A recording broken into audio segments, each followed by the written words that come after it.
there, I am Tamima and welcome to Tipping Point. This is a show where we say to you those headlines affect us too. In the age where 140 characters can spark a revolution, our vision is to be brave, honest and responsible. As long as you keep questioning the answers, so will we. It's not about closing arguments, but opening your minds. Data, facts, where details really matter. To bring out the heat, but also the light, to help you understand your world and your role in it. Welcome to Tipping Point. I am Tamima and we have a very interesting show lined up for you. I have an amazing panel who will be delving into some of the issues that have been making headlines. And of course, like we always say on the show each week, you're invited to join the conversation via our SMS line. You can also call me live on the show with your questions, comments on any of the topics that we'll be discussing on the show today. Time to introduce my panel. So I have a panel whereby for once, I have to say I'm pleased because usually I'm the only woman seated on this desk, but today it seems like the tables have turned. So I'm going to start with the only gentleman on the table tonight. Please introduce yourself. My name is Moses Masika. I'm a virologist and a research scientist at the University of Nairobi. Representing Wanaume. Representing everyone. I like to hold opposite views, so I'll just represent everyone today. Okay. My name is Jefflin Gitonga. I'm a fourth-year student at Matimindo University of Kenya, pursuing bachelor's degree in commerce, finance option. I'm also a student leader at the university, female Congress speaker, and I'm also representing the KUSO as the assistant secretary OGS. And to my extreme right? My name is Nerima Wako Ojiwa. I'm the executive director of Siasa Place. Thank you for having me. And to my immediate right? Yeah, my name is Sheila Jelimo. I'm a third-year student, an IT student, the first female Secretary General from Multimedia University of Kenya. I'm also here for KUSO as the organizing Secretary General.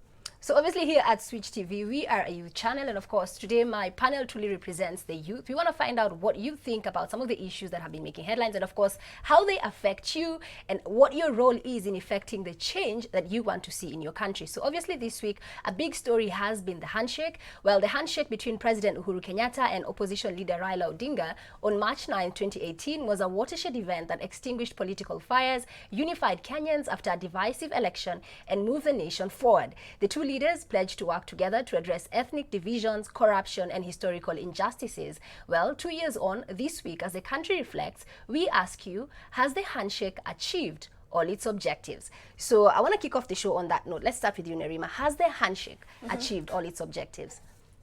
First of all, the handshake, it's like a lot of people don't understand it. Bado tuko divided. It's just that the division is differently. Before the handshake, the president and the deputy president were on one side. After the handshake, the president and deputy president are on different sides and Raila is in the president's side. So I would say that when we talk about even the context within the BBI, the 9 points, most youth have no idea what the 9 points are. But then we seem to know that there's something about a prime minister. We seem to know about regional government. We seem to know that there might be a referendum. Which, let me be honest with you, nimesoma hiyo document, hakuna kitu ka hiyo ndani ya hiyo document. So I think what we can say is for sure, politicians have been gallivanting and sharing false information. And I feel that we've lost the essence or the authenticity of what the handshake was all about in terms of our country coming together, understanding what the issues in our country are, and hearing solutions from the public. None of those three things have happened in my view. And what about for you, Sheila? Okay, for me, I really don't also understand the handshake thing because apparently before the handshake, there was unity. But after the handshake, you find out that there is a lot of division in the politics. Some members of parliament are even being sacked. They're being, there is a lot of victimization out of this handshake, but it has also achieved some part of bringing some parts together, but still it has brought division. And as youths, we are still looking forward to the government and we are wondering what kind of example are they giving us, and that is why we really do not understand this handshake. And what about you, Masika? What do you think? What effect has the handshake had over the last 2 years? Yes, I would say at the outset that after it was done, it had a good effect. At the time, the country was refreshed. Sobriety took over. And you do have a point, because but the proponents actually do say that one of the key achievements is the fact that at the time, Kenyans refused to recognize President Uhuru as the president of Kenya. But today, everybody, without a doubt, whether you are ODM, whether you are, whichever party, everybody does recognize he is our president. So it did achieve that. Yes, and that was a good thing, because at the time we were really at a bad place. What has happened after that is that BBI has morphed into this monster that whatever you're seeing depends on what lens you're looking at or what angle you're looking at it from. For many people, it looks like we're just waiting to see what comes out of it after all the dust is settled. So it seems to be different camps of politicians using it to meet their own ends. And I think even from the proposals we can see, it's much about what is in it for the politicians and what is in it for people like the youth and the rest of Kenyans. And I would say we could wait and see what comes out of it. I don't expect much short of a referendum, of course. Or we could try and take over and put our agenda on the table. It's going to be a tall order. It's possible, but I think for me, it has morphed into something that means different things to different people. It needs to eventually mean something to all Kenyans that everyone can identify with, which is not the case right now. And what about you, Jeff Line? According to me, the handshake was a good thing at the beginning of it, because at that time there was a lot of political tension, and after the handshake, everything was okay. But 2 years down the line, what you are seeing is not really the main intention or the main thing that the handshake was meant to rectify. There was this unity in one part, but at the same time, it has divided the other part, especially on the side of the Jubilee government, the president and the vice president. So to most of us, okay, according to me, I think in theory, it has really worked out. But when it comes to executing it, then it's another different thing, and it moves away from its initial intention. All right. Okay, so obviously we know that a big part of what Kenyans are expecting from their leaders and their government are development goals and political unity, just to ensure that the country is stable. And Elima, you made a very valid point. And I really want to challenge my audience. How many people can actually say they know the contents of what is in the BBI report? You said you've read it through and through. Yes. And a couple of months ago, there was also something called Punguza Mzigo, which Kenyans were told, oh, look at this, it's a better option to the BBI. But unfortunately, now we are at a situation whereby it's only the BBI that is on the table, and that is what a lot of citizens of this country have to familiarize themselves with. So probably looking at the BBI and what it's proposing, what would you say are some of its strong points? Some of the strong points, I would say, there's a little bit of creativity in terms of having a health service board commission. We've seen doctors going on strike often due to lack of funding, and also devolving health and putting more resources toward the county governments. There I agree fully. But what it fails to recognize is accountability. There are no measures. yes, you can give someone more money, but if they don't know how to spend that money, by the way, you're wasting money. And isn't that our core problem as Kenyans? That is the core problem. Yeah, and that's not how many MPs we have. Yeah. It's even if there are 10 and we give them 10 billion. Will that 10 billion essentially end up where it's supposed to end up? It won't. And those are some of the gaps that are within the BBI document. I really loved in chapter 9 in devolution, they had talked about if a county doesn't spend your tax money well, the citizens can actually kind of sue the county government to reduce our taxes. So it means that they can only increase your tax if they are performing well. So there are some ideas in there which are very progressive, but I don't see how politicians will support, because there's also the aspect of going back to saying the loyalty pledge. I only remember doing it as a girl guide, and so it stopped. So even now in schools, people don't say the loyalty pledge, they don't know it. They've talked about going back to a curriculum for parents to learn how to raise children, because they're saying there's a gap in terms of families and there's a breakdown. There's also the aspect of recognizing people with disabilities. Youth, not so much. The one that we've had a lot is the tax break for the 7 years, but a lot of youth are complaining because they're like, we don't even have access to capital. So even if you give me a break, nitaanzisha biashara aje. So there are lots of holes in it. I want to put this to everyone on the table, because they usually say that all these things that the government is trying to do, and of course it's being done in the name of the people, you know, to make your lives better.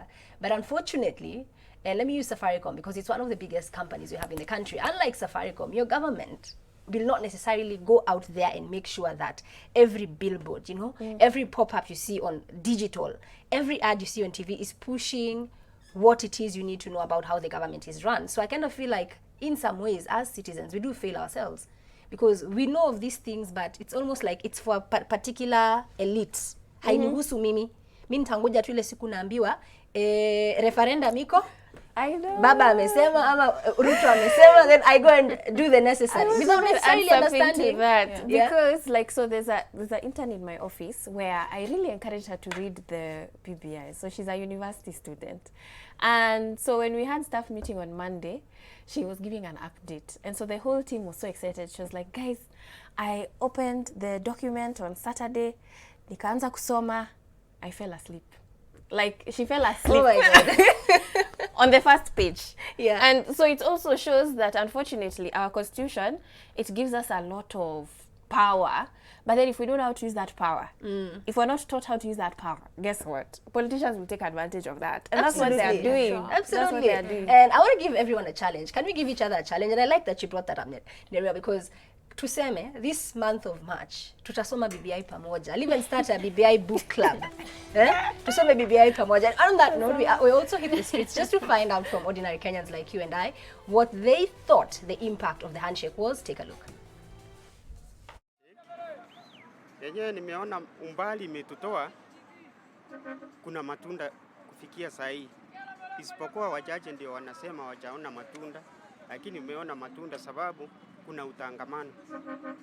Hapo mbele watu hao kuwa pamoja, kuna mahali watu wengine wao kuwa wakifika, lakini tangu handshake ingie kila mtu wako huru kufika mahali popote. Handshake iko sawa kwa sababu kulikuwa na vita. Wakati kulikuwa na vita hatukukuwa na amani, lakini wakati walikuwa na handshake ilikuja, niliona tukakuwa na amani. Mimi kitu ya kwanza mimi ni timu tagataga. So hakuna vile naona handshake inatusaidia sana. Juu kama imekuja kuleta nini nikaa inatenganisha watu.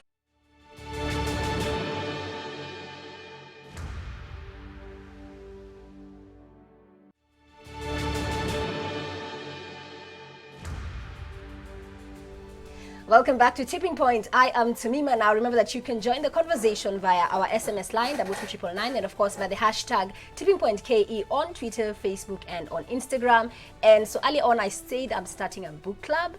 It's going to be called the BBI Book Club. So if you want to join the book club, please reach out to me via those hashtags, TippingPointKE. Nerima here will be our chair lady of the book club, right? Okay. Because we're trying to get young people interested in what is happening in their country. Right. Now, another big story this week was yesterday, more than 50 MPs laid out charges against Deputy President William Ruto, including gross misconduct, grave malpractices, and violation of his oath of office. The leaders also declared that the DP Ruto's actions are undermining to President Uhuru Kenyatta.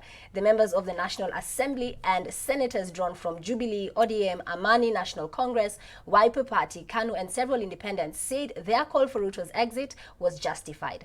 Do you agree? So do you agree that they rightfully should impeach the deputy president? Interesting times that we are living in. Let me start with you.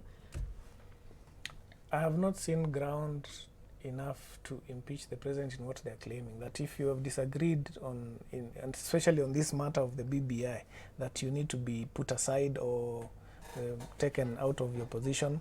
I think, in my view, anyone who disagrees with the BBI should be listened to. If they're raising issues, and whatever issues we think are not important enough on our side, we need to bring them to the table, sit together and thrash out those issues. Of course, we know the disagreements are not on BBI, they are on other political issues, and that's the reality. And when somebody is trying to get an excuse to get you out, they will look at anything. So my view is that if they want to get Ruto out, by attacking him, they're actually making it harder for them because they're making him a hero. And once you make him a hero, the public sides with him, then you make your work harder. And if you're talking about BBI, then I would want to see everyone on the other side sitting across with the table with everybody else and getting a common consensus. Otherwise, it's not a BBI. You're not building any bridges if you don't have a good consensus that's acceptable to all. And this is what Deputy President William Ruto had to say. Take a look. Leaders in Kenya today, governors in Kenya today, members of parliament, MCAs, are being treated to intimidation, blackmail, threats that they will be taken to this court or that court or taken to this corner or the other corner because of their political affiliation. When did Kenya sink that low? That today people are operating politics using blackmail and intimidation. These public servants in our offices should work in accordance with what their job description is. They should not be using the criminal justice system to try and achieve political ends, to intimidate, blackmail, and threaten people. Right, so some very strong words there. That is definitely a man who is under siege. So Nerima, I'm curious, do you support this move? To impeach the deputy? If we're going to impeach our deputy president, we might as well impeach our president. And the reason why I'm saying that is because they entered government on one ticket. William Ruto's face was not on the ballot. It was Uhuru Kenyatta. So I think that's the aspect we should be looking at. And I do feel that there are a lot of issues within our government. We've seen them in instances where they should have acted faster. Even the amount of corruption scandals we've seen within their term, the number of promises they made and they've not met.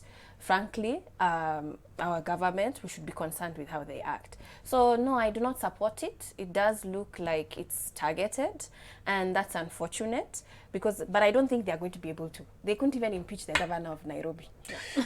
So why am I thinking they'll be able to impeach this deputy? They won't. You know, I kind of feel like it's a bit concerning when you have somebody as high ranking as the DP publicly coming to say that literally our country is being run like a mafia. That you're having behind the scenes. You think you're seeing people in nice suits, they have nice offices, they should have decorum, but what they're doing is actually exchanging insults on our time. Can you imagine if your boss paid you, then at the end of the month, your boss still has to give you your full salary. But if I look at what have you done, like if you're doing a performance review, are you meeting your objectives? And I kind of feel like that is where we as Kenyans need to get with our leaders, because we enjoy the telenovela of politics a bit too much. He said, she said, but meanwhile, look at the state of your healthcare, look at the state of the education, look at the roads you're driving on. You don't even have running water in most of the posh estates in the city. Yeah, for my side, I don't see any grounds or basis of impeachment for Ruto.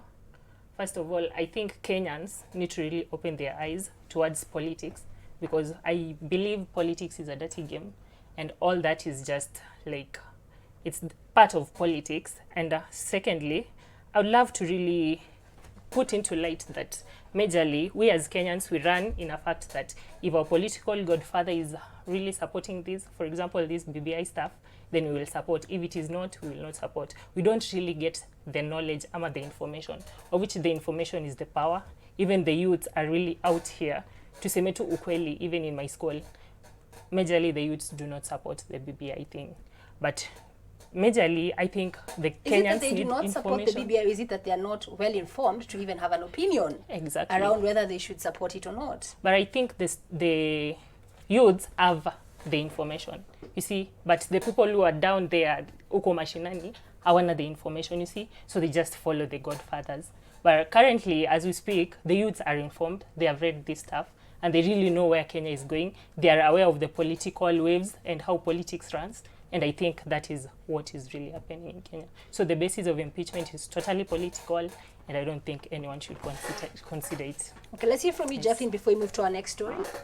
Well, it's very unfortunate that in our country, if you're not in the government, in the sense that if you're not supporting the who is who in Kenya, then there must be a way you like, it's more of a witch hunt. You see, like in the last 1 month, there's the sacking of the Ministry of Agriculture, CS Kunjuri. Why? because he was aligning on the opposition side. And it's so unfortunate for Jubilee that it's divided such that the deputy president, who is a member of Jubilee, is now looked at as the opposition leader, which should not really be happening. And at the end of it, the work of maintaining the house in order is the chairperson of the Jubilee. And I believe the president has much to do in regard to this. So according to me, the issue of impeaching the deputy president is really more of a scam. I don't think even it's going to succeed. It's not going to happen because at the end of it, the deputy president was not nominated. He was elected. So if you really don't support him, then let us go back to the ballot. And when you go back to the ballot, okay, according to my statistics and my view, the deputy president has really some support on the ground. Okay, So well put, well put. You raised some valid points, and like I said earlier, I'm very proud to actually be having a panel which is very feminine. Ama ni venye tumetoka World Women's Day, yeah, over the weekend. Remember that you can join the conversation by the hashtag #TippingPointKE, and of course by our SMS line 22999. Another big story, of course, that has been dominating headlines all the way since January is a story on the coronavirus. Well, yesterday the World Health Organization declared COVID-19 a pandemic, pointing to the over 118,000 cases of the coronavirus illness in over 110 countries and territories around the world, and the sustained risk of further global spread. China remains by far the most affected country in terms of coronavirus cases and deaths. It had 80,793 infections and 3,169 deaths since the pandemic began in December last year. But as the United States and Europe grapple with a growing number of cases, the rate of new infections in China has slowed down significantly, and recently a Chinese coronavirus advisor expected that the global pandemic should be over in China by June. Well, still in Europe, Italy has tightened its quarantine with all but essential services and shops to close for 2 weeks. Overall in Italy, 631 people have died already from the disease, and 10,149 have been infected in just over 2 weeks. Already, football matches in Spain's top division La Liga have been suspended for 2 weeks over fears of the spread of the virus. Iran, one of the hardest hit countries, has also asked the International Monetary Fund for an emergency funding to help it fight the coronavirus outbreak, which has hit the Islamic Republic hard, setting a new precedent as the country has not borrowed money from the IMF since 1962. Iran has reported 10,075 infected people, with a death toll of 429 in the country. And today, the US imposed a ban on flights to Europe. President Trump has cancelled travel from 26 European countries to the US for the next 30 days, with the exception of the United Kingdom, from Friday midnight. The European Commission, the governing body of the European Union, issued a scathing statement condemning the move. And meanwhile, across America, we've seen different events being cancelled. The NBA has suspended its season after a player preliminary also tested positive for the coronavirus. So obviously a lot of updates, and this is definitely something that we've reached a point whereby it has been declared a pandemic. And I kind of feel like the big question that a lot of people are asking, if you look at Africa, more or less, Africa has been left behind, which is a good thing for the first time. I think this is one thing that as Africans, we're actually very proud to say that ibaki kule kule. Yeah, and it's very interesting because if you look at the repercussions of that, and you know, we might be making light of it, but it does have deep global repercussions, because economically a lot of economies are slowing down. We've seen concerns from some of the major world economies whereby they're actually saying that their stock markets are closing at the lowest. And can you believe this? The lowest since 2008, when they had their recession period. So I want to start with you, Daktari, because in the context of it now being a pandemic, is this an indication of the gravity of the disease, or is this now an indication of how far it's spreading? Well, Corona is here with us. It's no longer a Chinese problem, as people want to believe. And yesterday, WHO declared it a pandemic.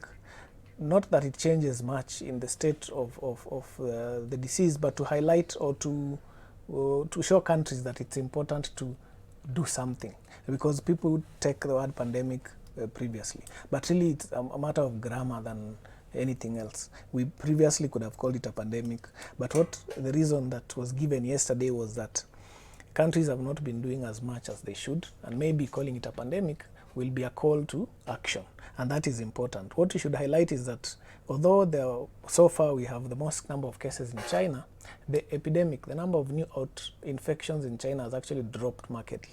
We can say the outbreak in China is dying, but in the rest of the world, we have reported yesterday the highest number of cases ever, even compared to the time it was in China, which is 7,000 plus. So it means the rest of the world ndio tunaanza sasa. We're actually expecting more cases, more deaths, and if we don't take action, it could be have a devastating effect. I think it's also important to highlight that although the virus is kwa magonjwa, it's not the most serious, it's actually likely to have a big impact on the economy. As you can see, a lot of events have been cancelled. Hii ni mamilioni ya pesa, dollars, and with the current trend, we are likely to see more travel restrictions, more events being cancelled. So at the end of the day, this translates to money available to the people, money available to trade, money available to development and other projects. And this is going to be hit hard. You can see for sure that is going to be a bigger impact than even the health impact itself. Why? Because out of 100 people when wanakuwa infected, up to 80, 90 of them watakuwa sawa. They'll survive it, they'll be okay. Maybe 8 will require serious hospitalization or so. You know, you have raised a valid point, because in as much as we may not have live cases in the country as of yet, but in a lot of ways, Kenyans are already anticipating that in the next couple of months, and it's already happening in some sectors. I mean, like the tourism sector, without a doubt, will be hard hit. Airlines globally are already calling, and some of them are saying that they're closing their first quarters in the red. And of course, we also know for a fact that this is something that, because now you're seeing most of the developed world is actually focused on dealing with this, it's going to impact the aid that's going to be trickling down to Africa. Nelima, your thoughts on it? My thoughts are, I saw a tweet yesterday that Dr. Alex Awiti had put. He said that he's apprehensive about celebrating the low cases because it could also show that perhaps we don't quite have the equipment to check. To test it. Yeah, because for us right now, it's just people from the airport. I mean, where else are we checking this stuff? And those people from the airport leave the airport. So that means they're in other places and they could have it, but we don't know. So also, even when we see that there's a hotline and members of parliament were calling it yesterday and no one was picking it, that's also a concern. So it still leaves that there are still gaps that exist, but also it shows something else. The fact that it took a while to get to Africa, and Egypt being the first, and Egypt doesn't even consider itself African, one. And we should also recognize that when we look at international flights, it also says that a lot of people don't really travel to Africa. And I think actually that's one of the theories. Yeah. It is a fact. You know, we laugh, but it is a fact. Yeah. And just to give you some statistics, because previously we've had SARS, that's 2002, 2003. So this entered Africa 5 months after it had hit literally China and the rest of the Western world. And then as well, we had in 2009 H1N1, which reached 60 countries outside of Africa, and of course Egypt, always number one. And this just goes to show you, because if you look at the global traffic when it comes to travel, Africa actually just sees 4% of that action. Yeah. So that's why in a lot of ways the incidences are low, because people are traveling across the other continents, China, Italy, and then as well, I think with this one, Daktari, and we've seen that increasingly, specifically with Italy, because 1 week Italy was reporting we have 1 case, all of a sudden now they have 10,000 people infected. And one of the reasons that was being given about their high infection rate is the fact that Italy actually is one of the oldest countries in Europe, meaning that population-wise, they have a higher demographic of people over the age of 50, vis-a-vis other nations which are considered younger. And even in Africa, that's one of the arguments, that Africa has a younger population. So that could be a contributing factor. Well, the truth is that this coronavirus inachapa watu wazee kuliko the youth. And what we've seen across the outbreak in all the countries is that the people who are older are more likely to suffer severe disease and also to die. And yes, it's true, our median age in Africa is just about 20 years compared to a global average of 34, which means we are nearly about half the age of the rest of the world. That might be worked to our advantage in the sense that if it does come to affect many Africans, and it might, because it's very likely to hit the rest of Africa, we will not have as many people in terms of proportion suffering severe disease. But we also have another problem. Our health systems are very fragile. Our health systems compared to the globe are very weak. So even those who suffer and require hospitalization, there's a certain proportion that requires supportive care. Most of them might end up dying, unlike many other countries. So yes, Europe and many other countries in Asia has an aging population which makes them vulnerable. And what makes the aging population vulnerable ni kwa vile wako na magonjwa mengine yana affect lungs, yana affect heart, yana affect many other organs in the body, meaning that when they get hit by this virus, it's easy for them to die or become severely sick. But the biggest, in my view, the biggest thing that has made a difference in Africa is the exposure. Exposure huku imekuwa chini, mainly because of the travel. The number of people who are coming in with corona are much fewer because the number of people coming in are very few anyway. And I think also we have to commend some governments, because already you've seen Uganda has banned flights to some of the major European countries, Italy, you know, if they've had any confirmation cases. So we're seeing that they're no longer allowing flights moving between Uganda and some of those countries. And then Rwanda, let's talk about Rwanda. No confirmed cases as of yet. So already we are seeing pictures of Rwanda putting up, you know, taps and encouraging their citizens to wash their hands. And that is something that we need to own in your home. Start teaching from the little ones to the person who's handling your food, you know, just basic hygiene practices. Remember that you can join the conversation via the hashtag #TippingPointKE, and of course, SMS me your views and thoughts on any of the topics that we are discussing here on Tipping Point tonight via our SMS line 22999. But right now it's time for a very quick break. We'll be right back.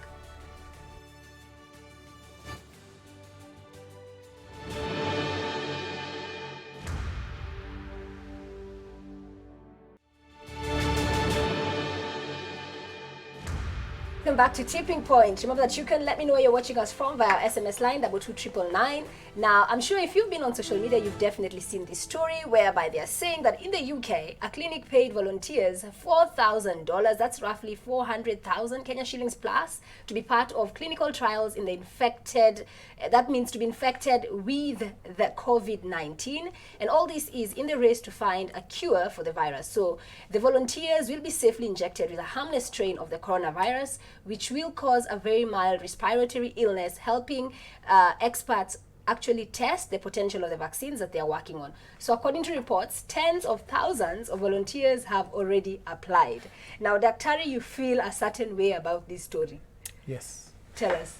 For once, I would like to correct that people are being paid to participate in research. It's unethical, it's not allowed. You can compensate people for money and time spent doing research. For example, in this case, people are expected to sit in one place isolated for weeks. That means they will not be going to work. So you pay people according to the minimum wage, say in that country, of course, which is much higher than Kenya.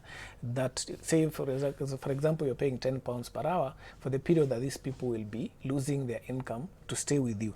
Also, if somebody incurs expenditure like transport to come to your research center, then you need to compensate that money. So it's not a salary, it's not a payment, because it's not allowed. Because if somebody is paid, for example, we go to Kencom and tell people we're paying them this amount of money, they might pick it and not worry about their safety. In this case, there's nothing new about injecting a weakened virus to somebody. That is one way of making vaccines. And the virus is weakened to such a level that it cannot cause infection, but it mimics the real. It can cause infection but doesn't cause disease in most of the people. In some people it might. But it mimics the real virus, and that generates immunity, which then protects you later. Okay. So the point here is that people are never paid to participate in research. No one would allow such research. No one would license such research. What happens is that when somebody spends their money or loses money by participating in research, they need to be compensated, which is a fair bargain. But the compensation varies with country to country depending on the income. If the same study was to be done in Kenya, the compensation would be much lower because of the average income per person and also the cost of living. Okay, so the tens of thousands of you who apparently applied there, you know, it's not a salary. Now, on to other health stories that we have for you. Well, this week, the NHIF insisted that private insurers must pay hospitals more. The fund says it should be shielded from a situation where it settles hospitals' bills first before other insurers pay the remainder. So I found this story to be very interesting, because how many times have you gone to a health facility and you very well have private insurance, but then you're always asked to pay with your NHIF first. So NHIF is no longer taking this.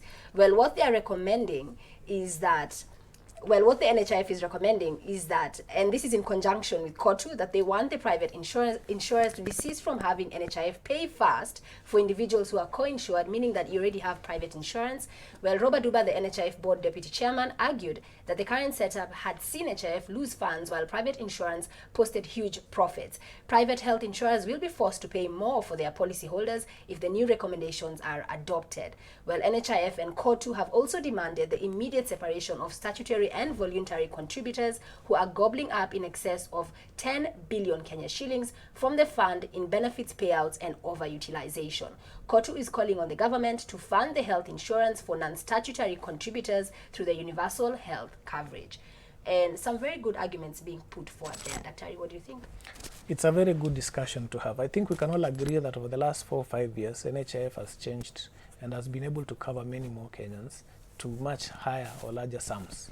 We've also seen a lot of complaints by providers that there has been either a lot of laxity or corruption in paying claims, and that means there are ongoing problems despite the success that need to be sorted out. I think this is one of them. I'm very concerned when I see personally that yes, we are quick to let NHIF pay for insurance first and also pay for foreign bills like what is it called, medical tourism, before we can actually strengthen our own hospitals. So I think that the fact that NHIF has been able to do a good job over the last 5 years is enough justification for us to give what they're saying a thought and say what arrangement can be worked out to make them better.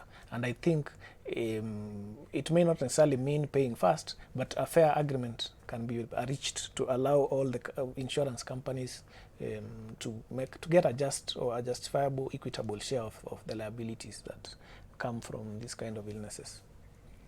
Yeah. Well, another big story this week, Health Cabinet Secretary Mutahi Kagwe today said blood donated by Kenyans has been traced to Somalia and other neighboring countries in what appears to be a case of a criminal syndicate diverting the much-needed commodity for monetary gain.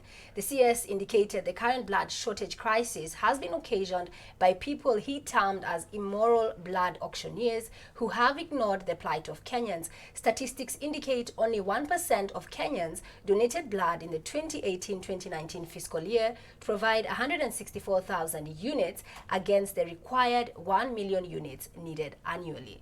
So this story just makes me sick because the number of times you're on social media and you're in a WhatsApp group and somebody is really pleading, I'm looking for somebody who is blood type, please come to MP Shah or come to whichever hospital, I need blood urgently. And to hear that people are voluntarily donating blood, and again, because of corruption, this blood is ending up in Somalia and other countries. How does that make you feel as a Kenyan? Okay, personally, I would say that is, it's a high form of corruption. But, I mean, Kenya has been a very corrupt country, so we are not really shocked. I know you are not even shocked. I'm shocked, like, to be quite honest. I think we need to raise the bar a little. The bar can't be so low that nothing shocks us anymore.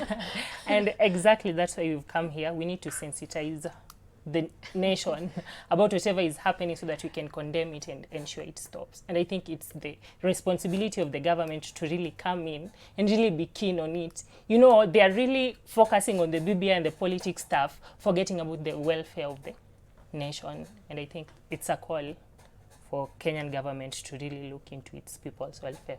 Okay, another big story this week was university students went on strike. So we saw University of Nairobi students actually going on strike, and also students from Meru University. And I kind of feel like the conversation here is not really why they went on strike, but how it is they strike. So you all are from the Kenya University Students Organization. So tell us about that, because as Kenyans, tumechoka. Yeah, so I'll take the lead. I'll say first, the reason I saw people strike, I think we try, first of all, we try negotiation, it fails. We go to plead with the administration, it fails, and that is why people come out and really express their grievances in a way in which the government or the administration understands. And that is where you find students, because I think everyone who qualified to be in a campus is somebody who is learned, somebody who is upstairs. So if we really look into it, tunapata ya kwamba the problem is not necessarily with really the students, because we try our best. And then when it comes to tumejaribu ya kutosha, it is time we now show that kama amtaki kusikia venye tunasema, I think let's just strike. Because apparently, even ukiona, even in my campus, utapata ya kwamba tumepromisiwa na Ministry of Transport for like, it's almost a decade down the lane. Ati tushawekea zebra crossing, tushawekea nini, people are dying daily. So how do you expect people to really react when somebody dies? But do you feel that's an excuse to ban the very classrooms that you learn from, you know, put the lives of other Kenyans who have nothing to do with what it is you're complaining about? Because I kind of feel like therein lies the root of our problem as a country. If we cannot teach our children how to demonstrate, because, I mean, you see pictures from other parts of the world whereby young people are taking to the streets and they're demonstrating peacefully. They're not burning down Wall Street. Because I kind of feel like when you do it like that, it distracts from the point you're trying to make in the first place. Because now other people are caught up in that, in that negativity. When really, we could have joined you on those streets asking, why did these students die? And nobody, because now nobody even remembers that students died. The headlines, all of them are reading that you burnt dorms, you know, you put lives at risk, you know, irate students. In fact, there's even one, I think, from the Mary University, whereby there's a clip doing rounds on social media that apparently they stole. And this is alleged. It's fake news. They did not. Yeah, the police have actually come and said, because hiyo hawezi kubali ati watoto waliiba gari yetu because they were striking. So that's fake news. Don't believe those stories. But again, I kind of feel like the fact that anyone would even believe that a university student would do that, we have a problem. Exactly. Or rather, you have a problem because you come from that union. I didn't know it was fake I- news. I thought it was real. And Actually, the issue is not even about the student. I think it's all gets back to mentorship. How we have grown seeing people doing things. But why not do it better? Well, and how about, why can't the administration and the government react to the issues at hand immediately they are raised? They do not.